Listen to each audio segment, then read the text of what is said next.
Join us as we share our experiences, strength, and hope. When the world says, give up, hope whispers, try it one more time. What's up, Recovery family? And welcome back to sharing our stories. My name is Slim with Nani Al-Jalil from Tribe Recovery Homes. And our guest, our super woman of the hour, Tonya Wheeler from Advocates for Recovery, Colorado. And this is, as I said, sharing our stories. And if you've never tuned into this program, it is about addiction and recovery. And we tell stories of, well, dealing with addiction and how we are in our recovery so that we can share that, yes, recovery does happen.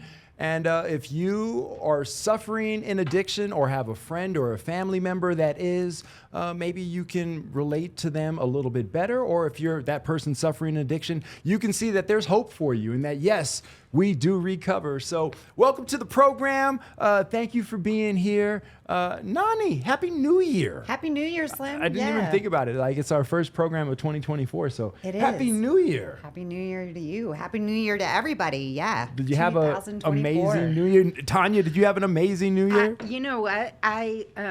God, I'm getting old. I stayed home. I was in bed about 10 o'clock at night. First of all, me and my puppy dogs. It was wonderful, Slim. It was wonderful. First, we don't use the old word. Okay, no. Oh. That is a banned word in my vocabulary. I How don't about use that. Seasoned? Seasoned is good. Yeah. I like seasoned, Okay. but we don't use old. Old is an unhealthy word that it's not good for you. It doesn't Right. sit The well. more you say it, the more your hair turns gray, the more you get wrinkles, the more your back hurts, the more you get out of bed slowly. Yes. The more you have to wake up in the middle of the night to go to the bathroom. All right. Don't use the old word. Okay. Right. All right. What do we Okay. say instead? Seasoned. Seasoned. We're Hell yeah, 'cause that Seasoned. sounds like you taste good. That's That true. sounds Okay. like you're flavorful. Right.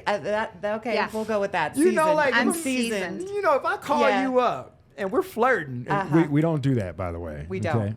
But if I called you up and But we if were we flirting, did, yes. and you were like, "Baby, I'm seasoned," seasoned. I'll be like, I'm coming. That sounds tasty. That's delicious. Oh, God. Come on, seasoned baby. Yeah. So I know how it's how been you great. flirt. Seasoned, huh? Absolutely. Yeah. I like that. Seasoned. You know, I heard this year for the first time that instead of making New Year's resolutions to think of a word, one word that's like going to describe your growth for that year. And so I've had a lot of conversations with folks, including my staff yesterday at work, about what word would you choose. And I've heard some really great ones. And I heard a woman in a recovery meeting this weekend that was talking about shedding the old and coming into the new. And so I have chosen the word shedding Shedding. I for really like that. 2024. How's this Yeah. mic? Is this mic good? Move this up here.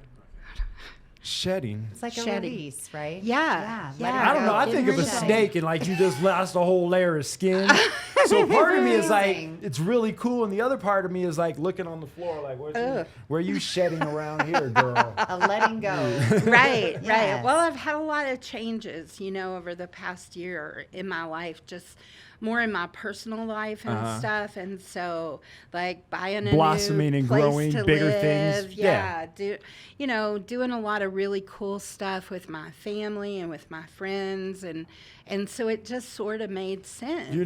You're a really big name in recovery in the state of Yes. Colorado. Oh, I A appreciate lot of people that. know you. You have helped a lot of people. You're the reason why you're one of the reasons why I've done this program for so long. You're one of the first people that I met in my recovery, and you're one of the reasons why I know that there are many pathways to recovery, and why I use that phrase. I learned it from you, and I learned that it is true. Yeah. And then this program has backed it up in the years that I've done it, because I have heard not all of them, because there are many pathways, but I've heard so many different ways.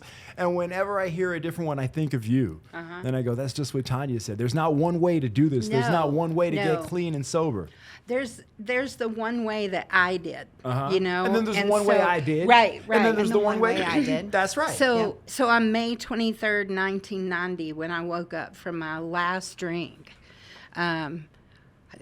I I went and did what was available at the time, and I lived in this small little town in northeast Texas. And yeah, there was a bunch of 12-step meetings. That's all I knew, you know? And so for the first almost 10 years of my recovery, that was my thing. That's all there was. And when I moved out to Colorado, and I began to learn about things. For example, I was working as a drug and alcohol counselor then, and I moved out here and people started to talk about methadone and medication-assisted treatment and recovery and stuff. And I was like, what is that? What does that mean? Because in that tiny little town, there was no methadone. There was no, and everything was abstinence-based. And I was used to being that was 1990. Yes. It was a long time ago. 100%. And it was this way or no way, right? And so, just getting to be involved with Advocates for Recovery Colorado from the very beginning in 2001, when it was nothing but a few people, not a bunch, maybe 8 of us, sitting around a table talking about that the recovery community needed to have a voice. Yes. And how were we going to help make that happen? From that point forward, I started to learn about all these other things. And I learned that you can't shame people because they're not doing it the way you did it. Oh, that's so and you good. Or tell them that allow- they're going to fail. Right. You're not doing it my way. You're going to fail. And you let people make their own mistakes and have their own people are issues gonna and fall fail. down There's for a lots of different minute ways and to help do them this. get back up. Yeah. And so, when we opened the doors and started providing peer coach services at AFR Colorado, one of the things I always said is I better not ever catch somebody at our door telling somebody they're not welcome here. Because I don't care what they're doing. I don't care if they're still drinking. I don't care if they're still struggling. I don't care what the situation is. I believe in bringing people together so that they feel that love and support instead of pushing people away, which is some things we've all experienced in Absolutely. recovery. Yeah, it is. So, Yeah. you've been on this program before, but it's still similar to how you did it, the Yeah. last time you were here. But I want to talk about how it is that you ended up, working at Advocates for Recovery and at a treatment center before that, helping people. Your addiction. Where did your addiction start? I got drunk the first time at 12 years old. And I was just around some people and had access to alcohol. And, alcohol wasn't foreign. There was drinking in my family. I didn't know anything about addiction. But what happened for me is the first time I ever got drunk, I blacked out.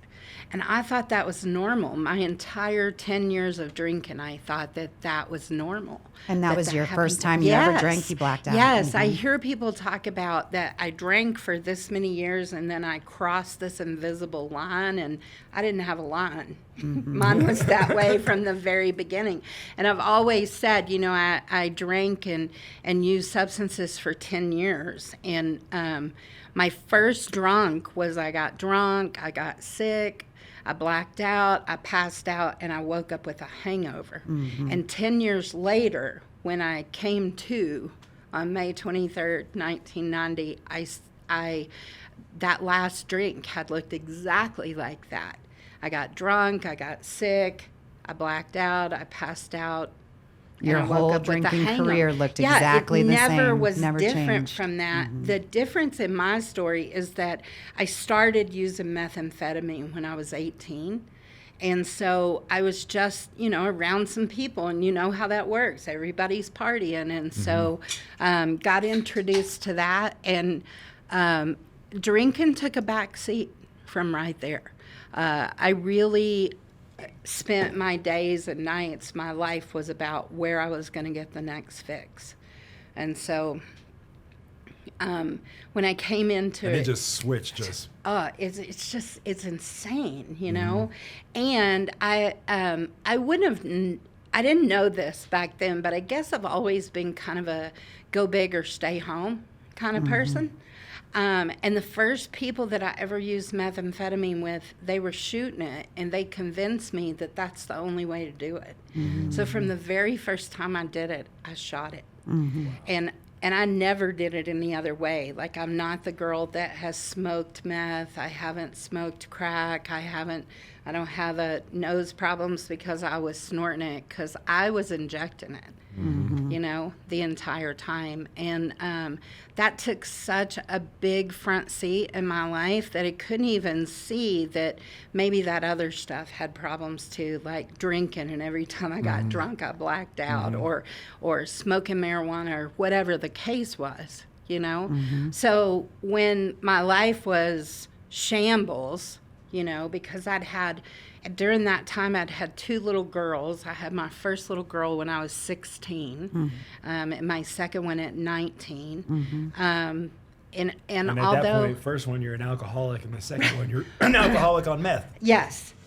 And I knew enough. I mean, I have a daughter that's going to turn, she's going to kill me if she sees this. It's going to turn 40 this year.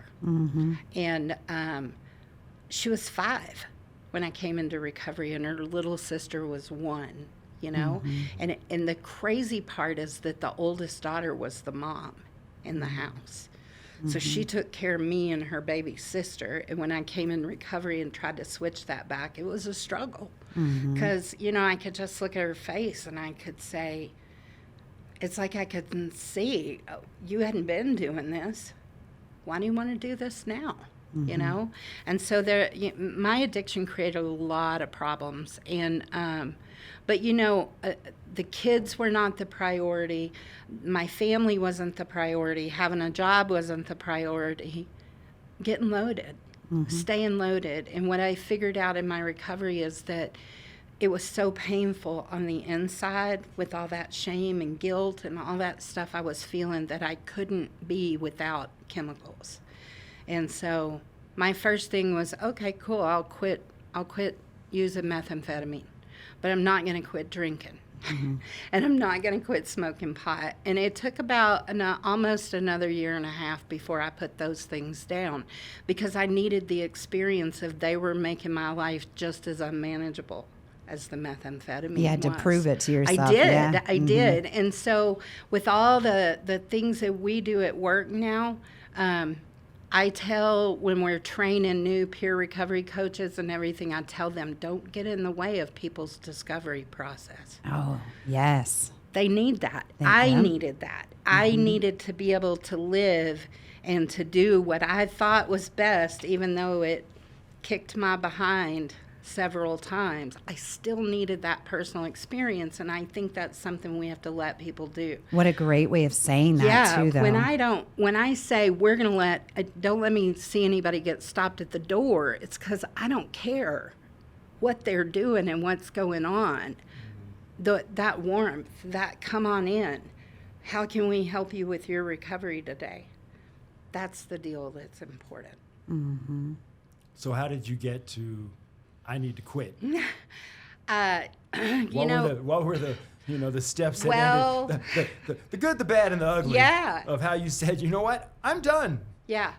I had these 2 kids, and I didn't have custody of them, and I didn't have them. And you were 22. Yeah. So at that point, one was... they were with their grandparents. Was 6 and the other was 4. 5 and 1 was about the ages that they were. My youngest was probably close. And they were no longer with you. They weren't at that point. I don't know. I think I was lucky because I had family that I knew were going to take care of my kids. I didn't get involved with the child welfare system, but my parents took custody of my oldest daughter. And then the youngest, her grandparents had her. And so I've done a lot of work with like child welfare caseworkers, and I've said to them often that when a mom has lost her child and she's in the grips of her addiction, it's not about love. It's about addiction.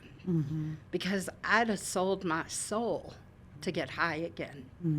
And I knew maybe deep inside that my kids were taken care of.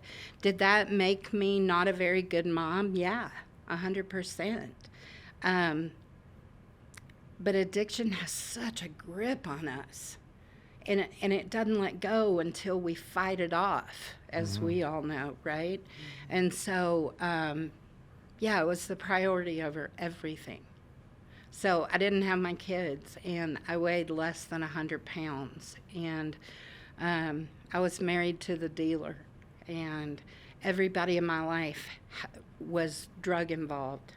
And, I was carrying guns and ammunition, and I don't say that because I'm proud of it or that made me a badass, right? I say that because that's who the person I had become, and that's not who I am, you know? Right. I don't see that person Yeah, at all. right. Not at all. Right, yeah. And, my parents had tried to get me in to go to treatment, and I did for a few days. Back in the early days, you couldn't use the phone till you'd been there for a few days. And so I was going to show them, no, I don't have any meth in my system. This is a walk in the park. Sure, I'll go. And I went and signed myself in. That's what they used to get custody of my oldest daughter, thank God, right? Because it took her out of that mess. And then, but the other thing was the drug test came back, and I didn't have any meth in my system. And they said to me, if you don't have meth in your system, we'll take you home. And so, I'm on the phone, come get me. And when they wouldn't come get me, the dealer came and got me. And I walked away. So I'd had an exposure. I knew enough to know there was help out there. And, ultimately I got arrested. I was on probation for possession. It was all bad. There's nothing good. I was estranged from my family. They didn't want anybody around toting guns and running with the wrong crowd. And so, I don't know. With the meth, I knew I could see how clearly that was causing a problem. But that morning in May when I woke up in 1990, I was hungover again, and I opened my eyes, and I remember thinking, my life is never going to be different unless I do something different. And I got up and I went to one of those meetings. And there was a woman there who I'd watched for that whole year and a half, and I'd said things like, I'd never ask her to help me. She's too tough on the women she works with. And I went straight to her and said, here's what's going on, and I'm going to die. Mm-hmm. And I let it all go that day. And it was a struggle. It was really hard, but I had a lot of people around me. And, around Advocates for Recovery, we talk about that the opposite of addiction is connection. Yes.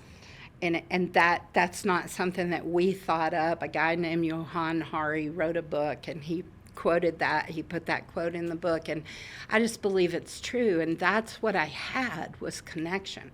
I had community with those folks I was going to meetings with people that I'd become friends with, and I think that's what helped me continue to walk through that. And I divorced the dealer. That was helpful. That helped. Right? How hard was that?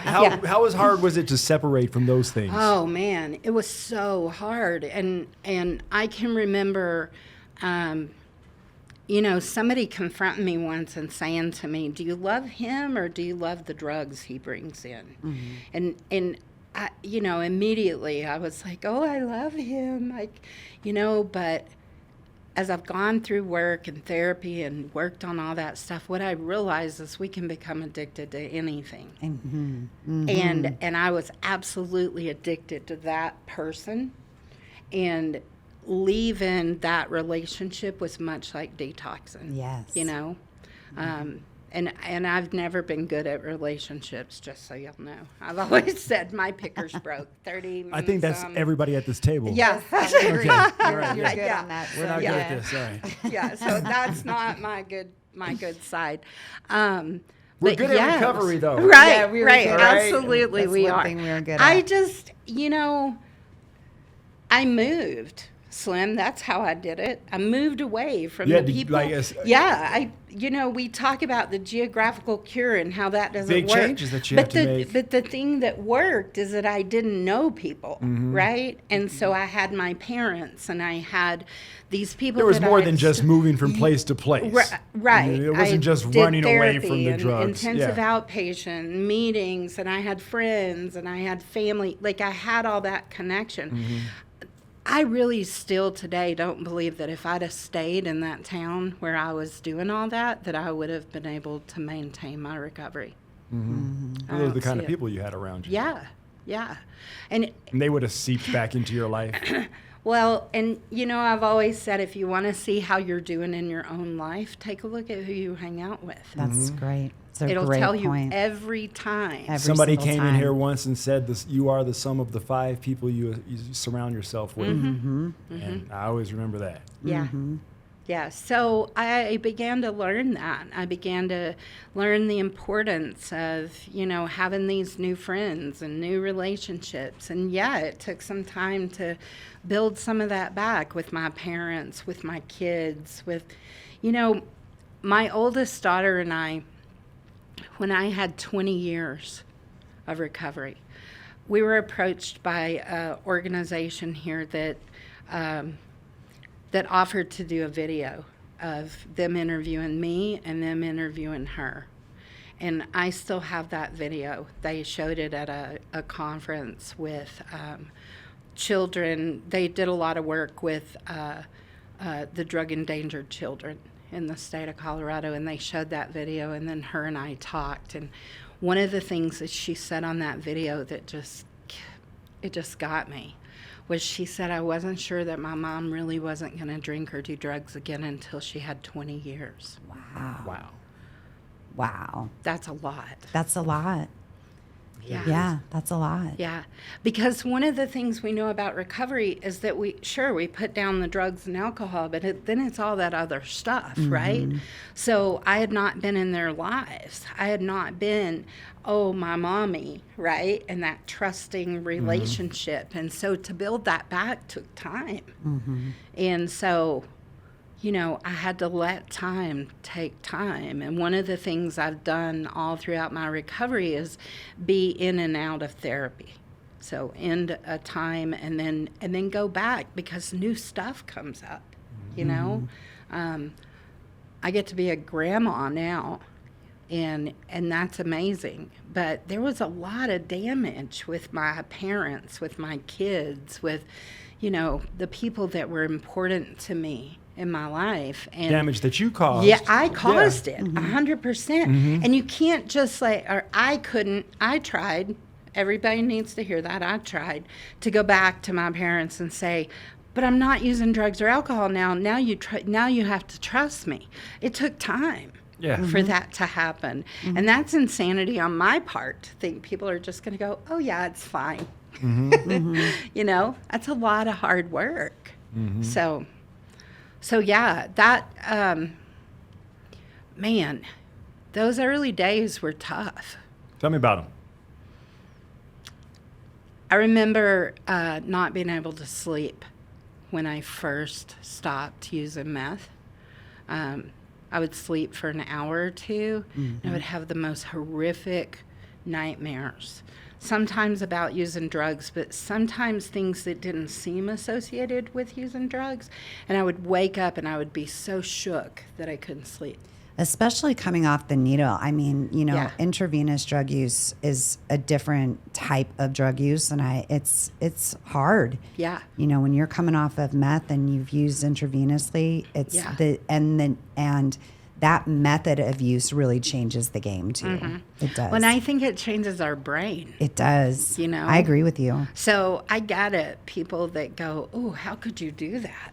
And until I did it one time, I was one of those people, and something happened inside of me.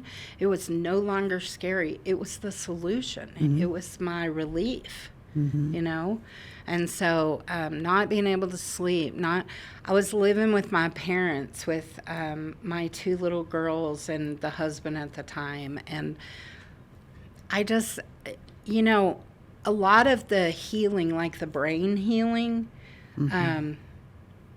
because there are things I don't remember. There are things that, some of that, especially that first year that went through. And the crazy part is I have this picture of me going into treatment, and I still have it, where I weighed less than 100 pounds and I'm all sunk in. It was horrible. And when I look at that picture, I don't think about what I looked like. What continues to come out to me is what I felt like. And what it felt like is that there was no Tonya in that body. That was just a shell. And that's the best way I can describe that.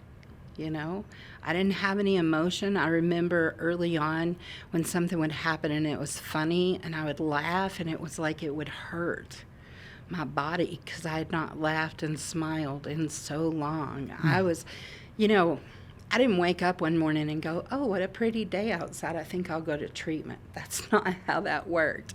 I was dead on the inside, and I was super close on the outside to being dead.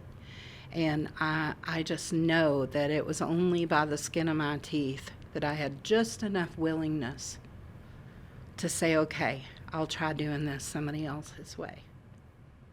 So when you found that woman and she started giving you those suggestions and doing that work, it was tough work. Yeah, it was way tough. What do you mean this is my fault? This is not my fault. This is everybody else's fault. And to be able to start to take a look at how my behavior had set the ball rolling. How if I had not done this, then the reactions wouldn't have looked like that. Like I wanted to complain, oh, my parents took my little girl.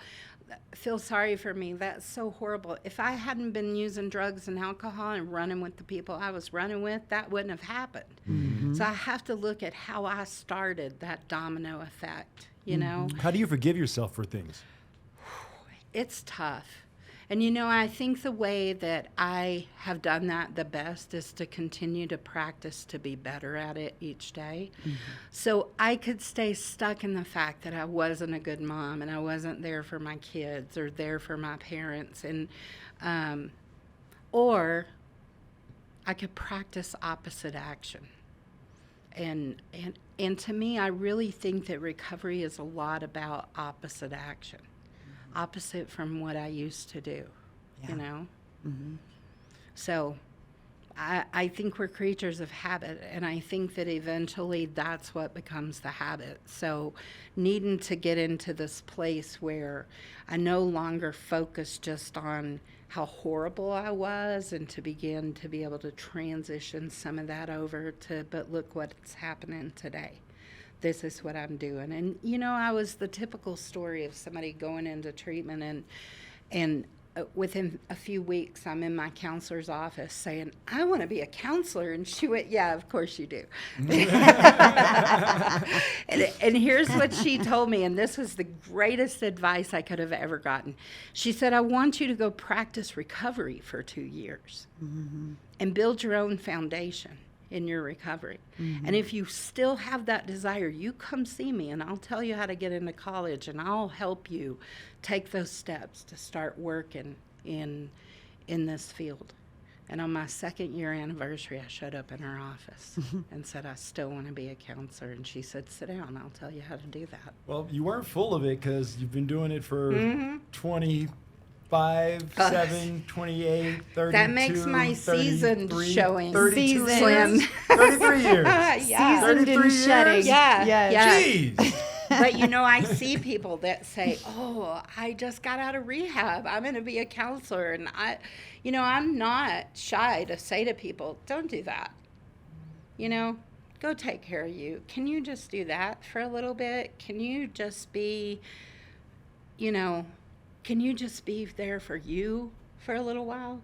And I don't know what that magic number is for everybody else, but I'm super grateful because in all these years in my career working in treatment and recovery, I've seen a number of people relapse. I've seen people commit suicide. I have watched people that one day they were at work helping someday and the next day they're gone. And what I have learned from that is that I needed that 2 years so that no matter what happens in my career, I have my boundaries and my foundation laid in my recovery. So, yeah, if it's a good idea right now, it'll be a good idea a little while down the road, too. Mm-hmm. So you've got 34 years in May? 34 in May. Wow. Jeez. Congratulations, I know. It's Tonya. no fronts, Yes. right? I would have never seen that coming. There's no way I would have believed that. And the things that I've walked through in my life, birth of grandchildren and my mother passing away, and actually that dealer that I was with and I was married to, he has died. And he is my youngest daughter's father. And being able to go from, I hate that guy, to 15 or 20 minutes before he took his last breath, I got over to the bed beside him and I told him it was okay for him to go, that I would take care of our daughter. And I gave him a kiss on the forehead.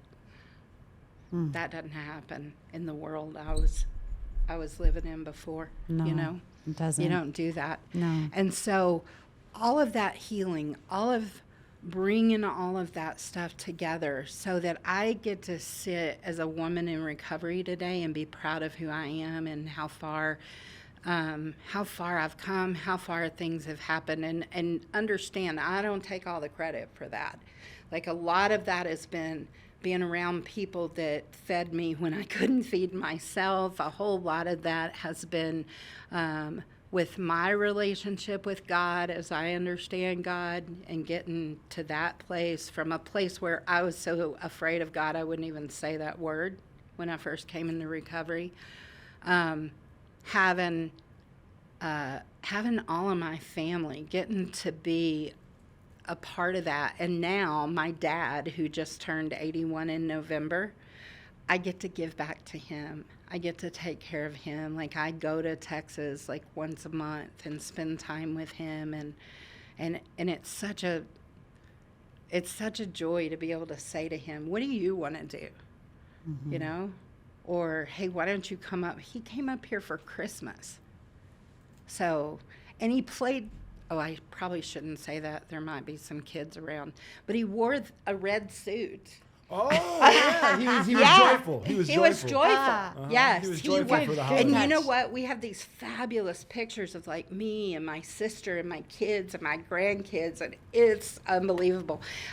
He used to be very joyful like that when I was a child. And, who would have thought that that's what would be like the joy of my Christmas, is that I was able to experience that, Mm-hmm. So how can I, not only the self-forgiveness, but how do I make that up to others, being a part of their lives, showing up, being there when I'm supposed to be there, going to Texas once a month. Well, you also do this for thousands of people over the last 20 years in Denver here with Advocates for Recovery Colorado. Yeah.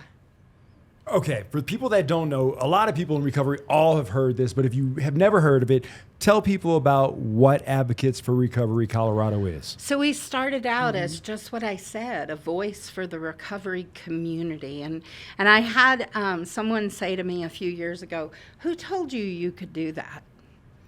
And my answer to them was, nobody told me I could do that. Nobody was doing it.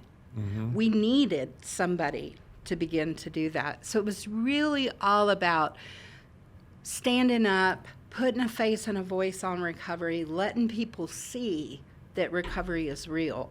Because if we all hang out in these anonymous programs, then there's no way to get that message out there. Right? Mm-hmm. And so coming out of sort of that hiding and being very public, I will tell anybody, I don't care. Y'all can tell anybody. You know how that's how I've always been. That I'm in recovery. I don't care. But when I started this program, a lot of people said, you can't do this. You can't have a radio show that talks about recovery. You can't be on TV. You can't tell your story. You can't tell people you're sober. And I that's never just understood not that. true. It's just not true. It's a misunderstanding of the traditions out of the 12-step. And I respect anybody who feels that way, 100%, 'cause they can do whatever they you need. do it your way. You do it Yes. your way. But for me, I'm on the mountaintop screaming, "Hey, Me too. this So- is day 3,339." Right on. Yes. It's, so we started as this voice because all this other stuff that you see now in recovery community organizations and recovery coaching and peer specialists and all of that, none of that existed. I worked as a counselor in a program with pregnant and postpartum women that had children. You think that wasn't like a complete 180, right? When I had been that mom, and then I got to work with those women. So we started talking about the need for this advocacy voice. And, So you're a and voice. So yeah. What are some of the things you guys do? So you and I have talked about how I want to be a counselor one day. Right. After she just said, you wait 2 years before you're a counselor. But we talked about it. Right. And I have my 2 years too. So she has to give me a different speech than wait 2 years Yes, before I got can be a it for you. counselor. So, But how that's do you one of the do many that? things that you So- guys offer is the ability to learn how to be a counselor. What are some of the things you guys do? Well, so early on, I got asked to speak a lot, and back in the early 2000s when we started, the methamphetamine thing was the deal right then. Like now we're focused a lot on opiates, but back then methamphetamine was the thing that was really destroying people. Not that it's not now. Just There's focus been a is shift. Yeah. Yeah. So. Here I was, and I would talk about being in recovery from meth, and I think it was HBO that had put out a statistic that said only 7% of people who are addicted to methamphetamine ever get better, and I really took that on as a challenge, that's not true. All of us have access to recovery. So lots of speaking, lots of conferences, lots of, I remember in those early days getting involved with a group that was primarily law enforcement. And they asked me to come and be part of that and do presentations and stuff. And, I would laugh on occasion. I'd be like, yeah, I'm the token addict. And what I've learned over all these years was I was the important voice. There's a doctor out in Montrose. I love him to death. And we used to do conferences together, and he's got all that book knowledge. And he's one of those people that really, however it happened, he could understand addiction as if he had lived there, but he had not. And he used to say in those conferences, I'm not the expert, she is. Ask her. And so having that opportunity, even at the risk of being laughed at or told I was wrong or discounted, it didn't matter, And so eventually, being able to speak at places. And then I became a board member with Faces and Voices of Recovery for 7 years, which is a national advocacy organization. And being able to, I had all these teachers. I was watching all these folks, this whole model like Advocates for Recovery. Really, that all started mostly on the East Coast. And by that point, they were roaring, man. They were doing incredible things like Rally for Recovery. So as I know a lot of your viewers and you guys know, we do this big celebration for recovery every year in September, which is, they used to say National Recovery Month. However, now it has really moved international. Because there are rallies for recovery in the UK. That's awesome. And in awesome. Brazil. Like I know a guy so cool. that went out to Brazil and taught them how to do that. So we've sort of dropped that word national, and it's just Recovery Month. And we've done that since 2001 was our first rally. So that's advocacy. That is putting the face and the voice out in the community and letting people see it, because that's how you know it's real. In my addiction, I hid all the time. I didn't want to come out. Coming out and talking about it has been part of my healing process. And, eventually I got to meet legislators, and I got to understand and learn about the process of passing legislative bills and talking to legislators and talking to our policymakers and people that wanted to be involved in that. Like, I realized I had no idea. Sure, I'll show up at the poll and vote for, whoever my family votes for. That's really, I think that happens an awful lot. Yes. But being around all these national leaders, I really got to learn about that. And I said, we need to teach people about that. So, this year, in September 2024, there will be a voter registration table at the rally, because we need to have our voice heard. Fantastic. Right? Yeah. Not to tell people who to vote for. You do that part on your own. But we believe that our voice is not important. So learning how to empower people and bring that to the surface, that's a lot of the advocacy. But you guys have like programs and so on that people We do. can... Tell me about some of We those. do. So we have what we call peer recovery coaches. And first of all of our services are free. Nobody pays for anything. And so a coach is someone who is just your buddy. You're somebody to kind of hold your hand and walk with you for a while. There are lots of other roles that people get in recovery. Excuse me, but we don't fill those roles. This is different. This is it's really a conversation about what are your goals? What do you want in your life a year from now or 5 years from now? And what are the steps that we can begin to take right now to move toward those? And that's what coaching is about.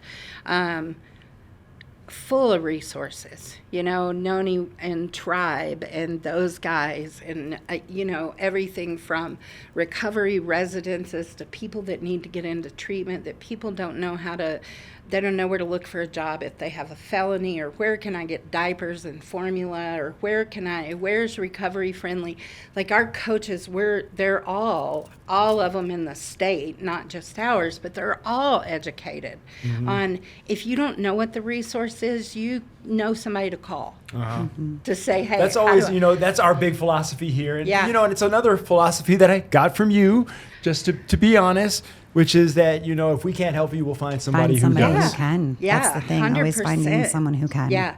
So we do that individually. We do that in group settings, where people can come together. And we're, this weekend, please look on Facebook, because I don't have all these dates written down. This weekend, we're going to start another sort of recovery workshop where people can come together and they can work on those goals and stuff together, again, for free. We started to host something that's called All Recovery Meetings, and that means everybody's welcome. It doesn't matter what substances, it doesn't matter if you're practicing abstinence, if you're on medication, if you're taking your antidepressants, please do all that stuff. But we come together and support each other in a very open forum. We've had family members and people that I remember for a long time, we had this one young lady who would show up and she was like, I don't have any addictions, but I'm in a mental health diagnosis and I'm in recovery from that. And she would be like, I just love y'all. I just want to hang out with y'all. Having been there, I love you guys too. It's a lot of fun over there. Yeah. Well, It's a good group of people around that we table. do fun stuff, right? We have barbecues, and I will tell you this coming Saturday, we are having a drumming circle. Oh, the drumming circle. I've heard a Yes. lot of great things about the drumming circle. We have this amazing woman who's part of our team, Jackie Lucero, and Jackie runs those drumming circles, and so she's been doing it for women for about a year. Okay. And so this coming Saturday is anniversary of 1 year with those women, and those women have bonded. By the way, our youngest drummer is 8. Oh, wow. She drums with her mother, and Jackie talks about that the first drum we ever heard was our mother's heartbeat, right? So it's very soothing. So on Saturday, on Saturday, This weekend. Yeah, We'll look it's it on up. Facebook. Yeah, well, we Please gotta look look on it up. Facebook. Actually, if you're listening to this Sunday morning, it would have been yesterday. But yes. Oh, that's right. I forget about that. So anyway, it's we're launching a co-ed drumming circle. Oh, nice. So we're bringing the guys in, and I'll be there. You and It me, is- Nani, I'll drum, be there. drum. it is incredible, just incredible. And so, doing some things that are outside of the box, beyond just sitting around in a circle telling our stories. Mm-hmm. That was really important to me at 22 when I came in, and I thought, what am I going to do? I got no social life. And without these kind of things, get-togethers and meetings and so on, recovery can be lonely. It can. Yes. And It boredom can. is one of our worst That's one of our triggers. things. Yeah. Yes. Boredom And is one a of the things trigger. that make people that, don't last in their recovery go, I can't do this anymore. I'm so bored that this just isn't the Yeah. life for me because I'm bored. It's an Yeah. excuse. We use it as an excuse. There are Right. so many things to do in recovery. There are Yes. so many things to do. Yeah, Yeah. for sure. So I don't, last year on July 4th, we had over 100 people show up. We threw hot dogs and hamburgers on the grill, and we all giggled and laughed. And we actually had a live band of some guys. Some are in recovery, but they came and set up and played live music at our place and we all hung out and giggled and laughed. And your location's on it. You got a few locations. We do. So What's- our main location is at 6981 Federal Boulevard. In a classic building. Yeah. It's an old rock house, and we do have a sign out front. And, I tell people all the time, come by, drink a cup of coffee. You don't have to have an appointment. You just show up. The coffee's always flowing, and there's plenty of water, and there's usually snacks around.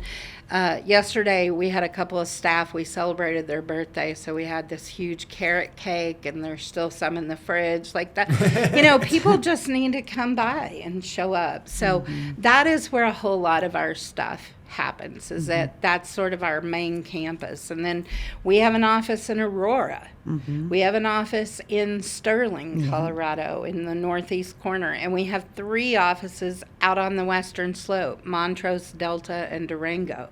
And we have just gotten some more grant money, and so we're going to see some more offices open. Jefferson County, Gilpin County, Clear Creek County. That's Besides walking in the door, what's the phone number? 720-389-63. Why'd you do that to me, Slim? You will cut this part, right? You look up the number. Oh, I hate it when that happens. You can search for Advocates for Recovery Colorado on Facebook.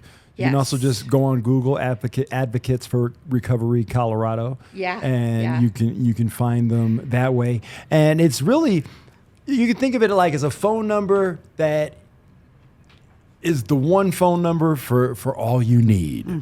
The one phone number to rule them all. That's from the Lord of the Rings, by the way. Right? I liked it. You're welcome. Good. We'll connect people to whatever they need. 720-389-6393. So, I mean, if somebody just has a question, Just pick up the just phone. pick up the There's phone. somebody there to whatever answer kind the of phone. question you have. Yeah, you can talk to a coach. You can talk to, the admin. You can talk to our director of training. We also train peer recovery coaches. And we're doing training at least once a month. So if right you're now. in recovery and you want to learn about how to become a coach, Yes. you can call Advocates Yes. for Recovery. Absolutely. You want to learn how to get into the field of helping other people in Yep. recovery, call Advocates for Recovery. Yeah. You have a kid that's suffering an addiction, call Yes. Advocates for Recovery. And you know what? We actually have a family support specialist. So we have a woman on our staff that is not in recovery from addiction, but her child was the person with the problem, and her child actually died from an overdose in 2018 at 25 years old. And Tracy's passion for helping other family Families. members, it's just beautiful to watch her work. So again, it doesn't matter. There's no question that's stupid or too small. Just call or stop by and drink a cup of coffee and meet the people. And we're We're always there. And the whole staff has a connection to recovery. And most of us are in recovery ourselves. But then we have some staff like Tracy, who's not a person who's herself in recovery, but is in recovery. Her family is in recovery from the things that addiction caused in her life. And, it's just an all-around good place to come and show up. It's a family, like you said. It That's is. the word for it. It really it's a family. is. Yeah, Family. yeah. We do. We love families and kid friendly. I'm smacking myself that I haven't been there as much as I had a few years ago. I was there quite a bit, and now I'm not. I haven't been there in a while. Well, I'm totally we're gonna guilty. change that. Yeah, I'm going to be there. Yeah, because yeah. I'm going to take this class to learn about being How a to peer be a recovery coach. Yeah, Yeah. I like that for you, Slim. I do I do too. I that's a think good it would fit be for you. amazing No. at Yeah, that. I do. And some people want to do that full time, and some people are like, I just want to find out about it. It just helps me to be able to help others. To just be a Whatever better the motive person. is. Yeah. And we have some information on some ways people can get scholarships. Like you don't necessarily have to pay the full price. And how long does a course to become a peer recovery coach for somebody interested So our in that? training right now is the core training is 40 hours long. And then we have ethics training that our director of training wrote for peers. So is that just and a couple that's of weeks 8 then? hours. Okay, so is this about 2 weeks then? So oftentimes we'll do it across a week, like Oh, Monday wow. through Friday, 9 to 5. We have had some where we've put them across weekends, 2 or 3 weekends in a row. Yeah, it's just there are all kinds of ways. And we do some, actually next week, we have one that's going to be at our location there. And that one's going to be in person and virtual. But he also has done some that are all virtual. I personally don't like to train virtual. It feels I can't do weird. anything It virtually. feels weird. Because You're I'm an virtually in-person doing kinda something guy. else. Yeah, me I'm too. virtually Yeah. doing other things. For sure. You know when it was that time when we could all work at home during COVID? This guy did not do much work. Or Yeah. have pants on. No, nailed it. We know that's true.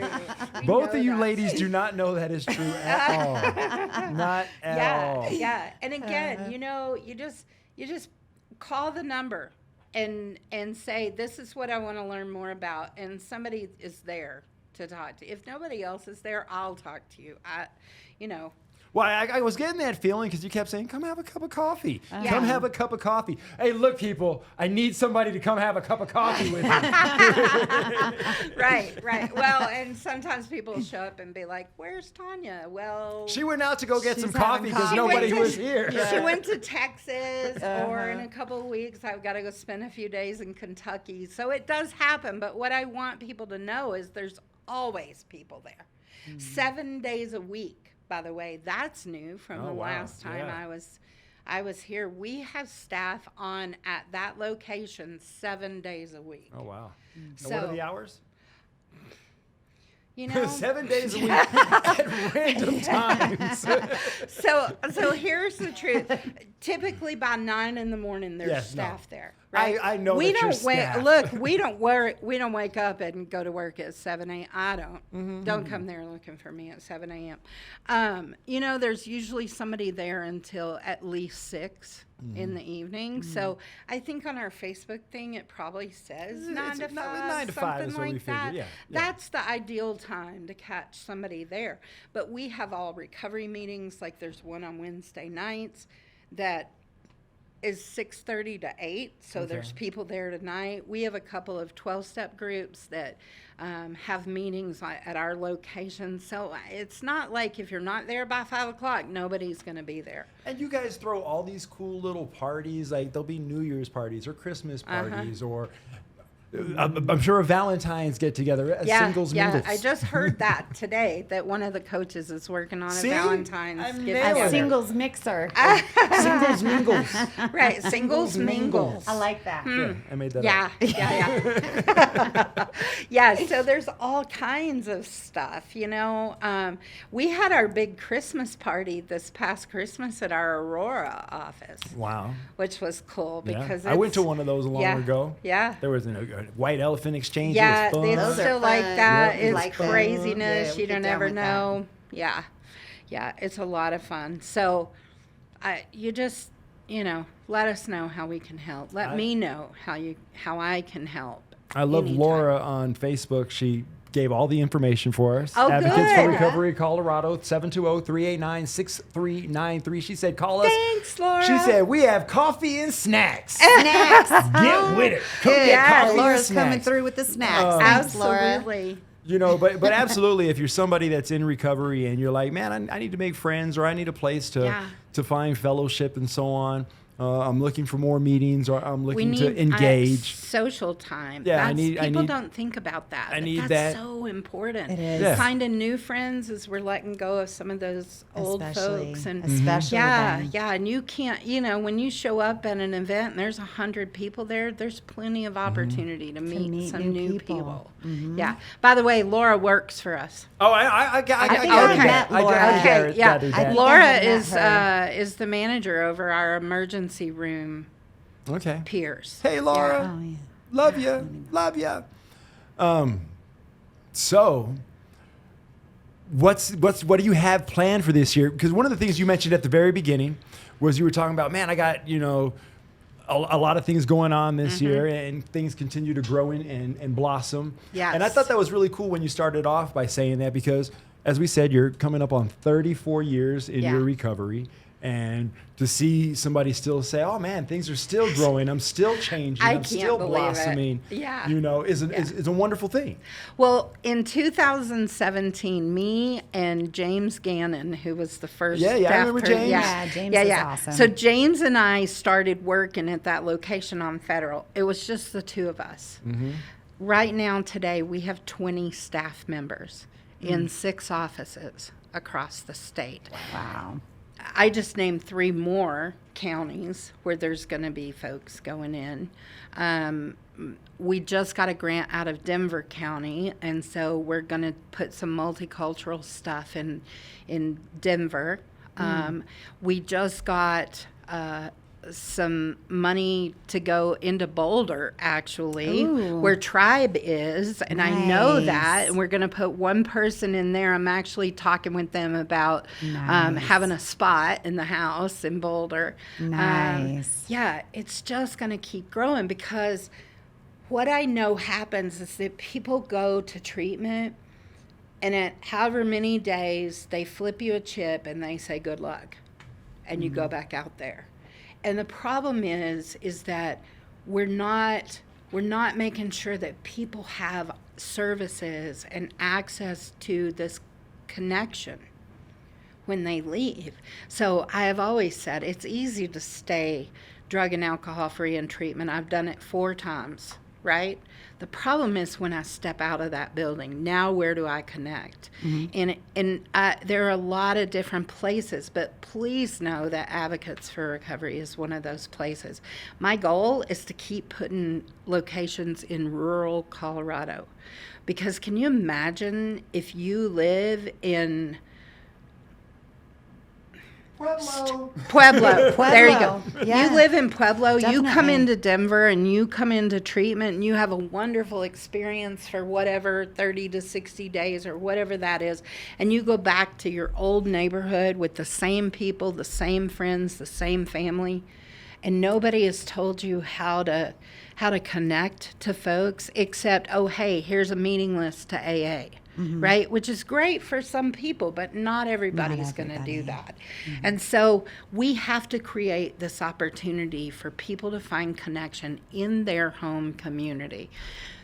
There is a man named Don Coyas. I don't know if y'all know Don Coyas, but he is the creator of White Bison, which is a Native American recovery community organization in Colorado Springs. I should Yes. connect you. Yes. Don tells the story about a tree, and he says what happens is this tree starts to get really sick, and it wilts, and it's starting to die. And so we dig up the tree and we take it over here and we put it in a new hole in this soil that's really good and healthy. And after a little while, the tree starts to blossom again and come back to life. And what do we do at that point? We dig the tree back up and we take it back over here and put it back in the same hole we got it out of, which to me resembles people going into treatment and going back home. And we have got to learn to cultivate the soil. We've got to learn to put recovery in the places that people need it, not just in the Denver metro area, but the place where they can have it at home. And they can learn things and then be able to grow the recovery community in their home community, right? Yeah. Because that's where the real solution is. And many people need treatment and many people need lots of other things. But our goal is to really set people up to be able to succeed in recovery, not in a treatment center or in a hospital, but in their community where they have lives and jobs and families and kids. Because that's where that needs to take place. That makes so much sense. Yeah, that's very well said. Yeah. Yeah. Thank And you. my apologies to Pueblo. You're not a little rural podunk town. My apologies. Tonya, thank you so much for We being could here. sit here all night, Oh, couldn't we? Thank you. Yeah. You know I love you. We got to I go know. have dinner again. I know. That All was right. wonderful. We just did we gotta that go have last dinner week. again. Yes, Yeah. please.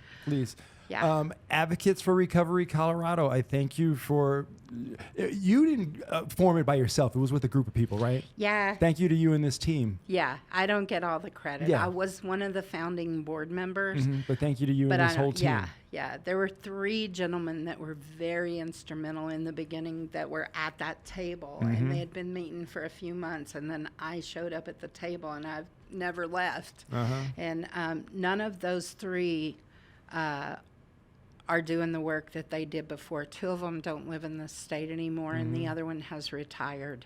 And so it's been You're just here like to a carry the honor torch. to carry it, you Yeah. know, and to be able. And my hope is that we continue to grow, and it's here for good. I think you know, Advocates for and Recovery that other Colorado people is something that will you've be able to created carry that will that be here for torch. for Yeah. a long, long time. Yeah.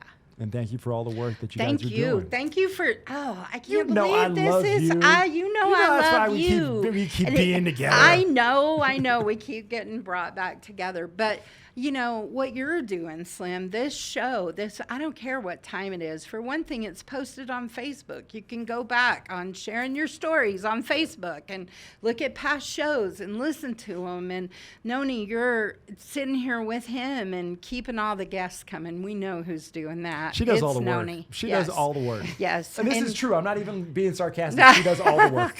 Her and Yeah. Dan in the corner, they do all the work. Yeah, nobody even gets to see Dan, but without Dan, we would not be right here. Really tonight. good looking guy. Yeah. Young dude. Yes. Sits in the 100%. corner. Yes. Mother makes his mother proud. Good kid. Good yeah. kid. Yeah. So, yeah, I will come back again Oh, come on. sometime. We'll Come on. get you connected. Send to us some guests. New, Send yeah, us guests. Yeah, 100%. All I right. think We that would love be these great. Advocate for Recovery Colorado family Yes, members to please. come on in. Yeah. All right. That'd be awesome. Thank you so much for being here with us, my recovery family. This is sharing our stories. You can find it on your radio here in Denver, Colorado on Jammin' 101.5 and Flow 107.1. You can also check us out on our websites for those radio stations, jammin1015.com and flowdenver.com. That's FLO Denver.com. We're on Facebook at facebook.com/SOS, sharing our stories. I know I'm just throwing stuff at you left and right. You can find Advocates for Recovery Colorado on Facebook. Also, just search Advocates for Recovery Colorado. We want to say a big thank you to Caring for Denver here in the Mile High, an organization that without them, we may not be here to bring this program to you. So thank you so much for the work that Caring for Denver does for the recovery community here in the Mile High. This is our guest, Tonya Archer Wheeler from Advocates for Recovery Colorado. She is a superstar, and if you haven't heard of her, well, I guarantee you from here on out, you're going to see her name keep popping up in the recovery world, and you're going to be like, oh my God, I guess I had heard of her. She shows up everywhere. All right? I just want to say, really and truly, I'm just some chick in recovery. She's just some chick in recovery. I have people that get that sort of, oh my God, like You're that's a happened to me. superstar. You are. And I'm like, are you kidding me? You are Bruce Springsteen of the recovery No. community. You are the No. Celine Dion of recovery. Yeah, well, I am just grateful. I am grateful to be here. I'm grateful to be anywhere after the life that I lived in my active addiction, and getting to share that out with big audiences like this just makes me super happy. May 23rd is 34 years. Yes. Yeah. It's coming. It's coming. It's coming. Mile High, thank you so much for your time. The rest of the world, thank you so much for your time. Everybody, everywhere, thank you for tuning in. This is Sharing Our Stories, and we'll be back with you next week.